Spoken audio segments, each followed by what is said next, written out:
이렇게 제가 사연을 보내게 될 줄 정말 몰랐지만 세상 일은 모르는 것 같네요. 전 지금 남편과 대판 싸우고 친정집에 와 있습니다. 이젠 이혼을 생각하고 있기 때문에 더 이상 해결하거나 남편의 얼굴을 볼 수도 없을 것 같고 시어머니의 얼굴은 더 못 보고 또 보기조차 싫습니다. 시아버지야 아파 누워 계시니 그분이 뭐 제가 있을까 생각도 듭니다. 남편은 저보다 한 살 많은 30살입니다. 저희는 조금 오래 사귀었습니다. 남편과 같은 대학교 커플로 만나 오랜 시간 교제했습니다. 그러니 당연히 부모님도 자주 찾아뵙기도 했고 저를 편하게 해주셨습니다. 친정 어머니는 일찍이 저를 낳다가 돌아가시고 친정 아버지만 한 분 계십니다. 저는 자라면서 아버지는 새벽 일을 다니시고 늦은 시간이 돼서야 집에 오셨던 분이라 얼굴 보기가 힘들었고 멀리 지방으로 출장도 자주 가셔서 더 얼굴 보기가 힘들었습니다. 그래서 그런지 남편 집에 부모님 두 분이 모두 계셔서 뭔가 든든한 가족이 생긴 것만 같아 너무 좋았습니다. 저희 집은 아버지와 저 둘이서 화목한 가정에서 자랐다고 할 수가 없었어요. 그래서 그런지 오손도손 한 가족을 꿈꾸기도 했고요. 저는 남편과 오래 연애를 했지만 결혼을 하게 된 계기는 혼전 임신이었습니다. 그렇게 저희는 양가 부모님들의 허락을 받아 혼인신고를 먼저 하게 되었어요. 금전적으로 힘들고 저는 작은 물류회사에서 격리 일을 했기 때문에 월급을 그렇게 많이 받지는 못했습니다. 그래서 모아둔 돈이 많이 없었어요. 남편 또한 부모님 집에서 함께 살고 있었습니다. 남편은 욱하는 성질이 있었지만 다른 데 한눈 팔지도 않고 저에게 잘하고 건설 현장 목수 일을 하고 있어서 열심히 사는 모습이 항상 자랑스럽고 든든한 남편이었습니다. 일을 하다가 가끔 그만두고 다른 일을 알아보면서 일을 하기는 했지만 아예 쉬거나 하지는 않았습니다. 그렇게 저희는 혼인신고만 하고 결혼식은 조금 미루기로 하고 시댁으로 들어가 살게 되었습니다. 그런데 저희 시아버지가 원래 풍을 한번 맞았었고 움직이는데 많이 힘들어 하시기는 했습니다. 그런데 당뇨와 혈압약도 드시고 계셨습니다. 아버님은 합병증이 오게 되어 콩팥과 간에도 이상이 생기셨다고 합니다. 병원에 입원하셨다가 집으로 오셔서는 계속 누워만 있어야 하는 상태가 되셨습니다. 하필 제가 집으로 들어와서 얼마 안 되었을 때 생긴 일이라 마음이 아프고 뭔가 내가 더 시부모님께 잘해야겠다는 생각을 했습니다. 이때까지는 시어머니가 저에게 하는 행동은 그냥 예전부터 알고 지낸 친숙한 아주머니처럼 편안하게 대해주셨습니다. 저도 편안하게 대해주시는 어머니가 좋았고요. 그런데 아버지가 합병증으로 몸 상태가 급격하게 안 좋아지셔서 들어누우시자 어머니는 저에게 아버님 병간호를 하나둘 떠넘기기 시작했습니다. 저는 회사에서 퇴근이 칼퇴근이라 빨리 집으로 왔는데 그때마다 아버지 입던 것들을 저에게 빨라고 하셨고 어머니 혼자 하시기에는 힘들다는 걸 알았기에 물신양면으로 어머니를 성심껏 도와드렸죠. 그런데 어느 날 회사에서 점심을 먹고 들어가는 중에 아래쪽에서 뭔가 흐르는 느낌이 났고 급하게 여성 생필품으로 수습을 한 후에 회사 근처 다니던 산부인과에 가게 되었습니다. 그런데 하필 뱃속에 있던 저희 아이가 잘못되게 되었고 그대로 아이가 유산되어 버렸습니다. 그 남편은 저를 많이 위로해 주었습니다. 그리고 회사는 일단 퇴사를 하고 쉬어야 할 것 같아 일을 그만두고 집에 당분간 있기로 했습니다. 유산을 하더라도 아이를 낳은 것과 같이 조리를 해야 한다는 의사 선생님의 말을 듣고 결정을 내린 거였습니다. 그러나 이때부터 시어머니의 태도가 너무나 달라졌습니다. 집에 아픈 사람이 있는데 또 하나 늘었다느니 이제 팔자에도 없는 며느리를 병수발까지 들어야 하냐 하느니 애도 잘 안 들어서는 쓸모없는 자궁이라느니 뭐 이런 여러 가지 비수가 꽂힐 정도로 마음에 상처되는 말을 하더라고요. 여기서 제일 충격적인 말은 너네 엄마가 너 낳다 돌아가셨다고 했지? 그런 건 다 엄마 낳는다던데 너도 그렇게 되는 거 아니냐? 라는 황당한 말이었습니다. 친근한 동네 아줌마 같았던 그리고 친이모와 같았던 그런 어머니셨는데 저렇게 말하니 저도 너무 속상했습니다. 세상에 빛도 못 보고 간 우리 아가가 너무 불쌍한데 어머니까지 계속 상처되는 말을 하니 가슴이 찢어졌습니다. 그렇게 조리를 하는 둥 마는 둥 하며 저는 본격적으로 집안일부터 아버님 병수발까지 들게 되었습니다. 집에서는 죄인이 된 것처럼 기가 팍 죽어 어머니가 시키는 대로 집안일을 하게 되었습니다.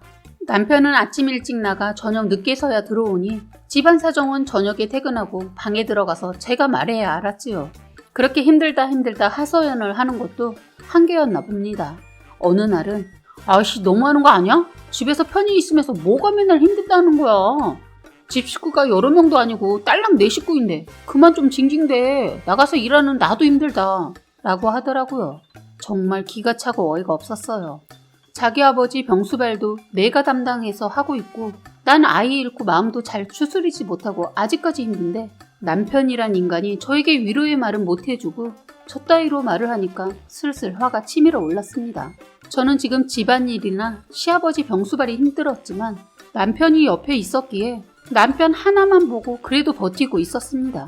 하지만 저렇게 말하니 참고 있는 저의 화가 점점 올라오는 것만 같았고 내가 지 엄마한테 거지 같은 말까지 듣고도 참았는데 나를 완전 집안일을 하는 가정부라고 생각을 하는 건가라는 이런 마음까지 생겼습니다. 이럴 거면 결혼식도 안 올리고 혼인신고부터 하는 게 아닌데 하는 마음이 들었습니다. 이럴 때는 친정엄마라도 계셨으면 제가 지금 이런 일을 겪지 않았을 것 같다는 철없는 생각도 들었네요. 정말 머릿속이 너무 복잡하고 이제는 누가 살짝만 나를 건드리거나 조금이라도 상처 주는 말을 하면 뭔가 다 집어던지고 싶을 정도로 극도로 달아오를 것만 같았습니다. 그렇게 또 시간이 흐르고 또 화를 삼키면서 하루하루를 버티고 있었습니다. 그런데 제가 너무 힘든 건 여자로서 나이도 많지 않은 제가 시아버지 대소변을 가리는 것은 정말 하기 힘들더라고요. 시어머니는 본인 남편이면 본인이 하셔야 하는데 이것 또한 저에게 한번 해보라고 하시면서 몇 번 하는 걸 보고는 급기야는 대소변 가리는 일까지 떠넘기셨습니다.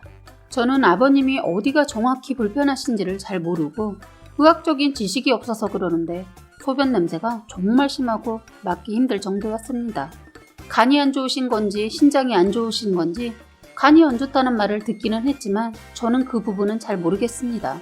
아버님도 눈을 뜨고 계시니 제가 대소변을 거두는 일할 때 굉장히 불편한 눈빛이란 걸 느꼈습니다. 그래서 시어머니에게 어머니 제가 다른 건 다 할 수 있을 것 같은데 대소변 거두는 일은 하기 정말 힘드네요. 라고 했더니 시어머니 하시는 말씀이 네가 힘들면 나는 안 힘드냐? 하다 버릇되면 다 하게 돼 있으니까 그냥 하면 된다. 그러시는 거예요. 저는 정말 그때 진짜 황당했습니다. 본인 남편이지 제 남편은 아니잖아요. 시아버지로서 며느리가 해야 하는 일이 어느 정도이며 어느 선까지인지 잘 알지는 못하겠지만 정말 이건 아니다 생각이 들었습니다. 이렇게 혼전 임신으로 결혼식은 안 올렸지만 내가 왜 지금 이 집에서 몸종처럼 이러고 있는 건가 싶었습니다. 애도 유산되고 나도 쉬어야 하고 마음도 아프고 몸도 힘든 사람한테 지금 남편이랑 시어머니가 하는 행동이 나를 가족으로 생각을 하고 있는 건가 싶었습니다. 그날 저녁이 될 때까지 저는 진정이 되지 않고 너무 분하고 억울한 마음밖에 없었습니다. 그렇게 남편이 퇴근하고 왔는데 저녁도 먹고 저는 설거지를 하고 거의 마칠 때쯤 시어머니께서 시아버지 몸 좀 주물러줘야겠다 그러시는 거예요. 저도 이제 좀 쉬려는데 일부러 제 속을 더 긁으시려는 건지 순간 화가 확 올라와 어머니 정말 너무하시네요.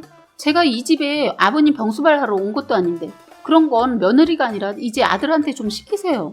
라고 순간 소리를 빽 질렀습니다.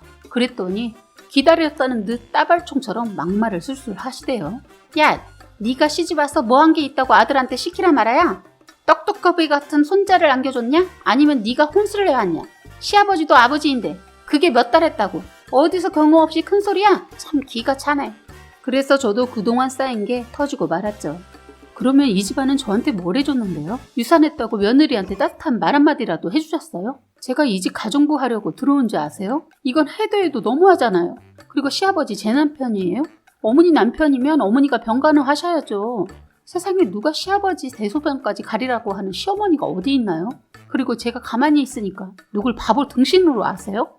소리를 있는 대로 질러버렸습니다.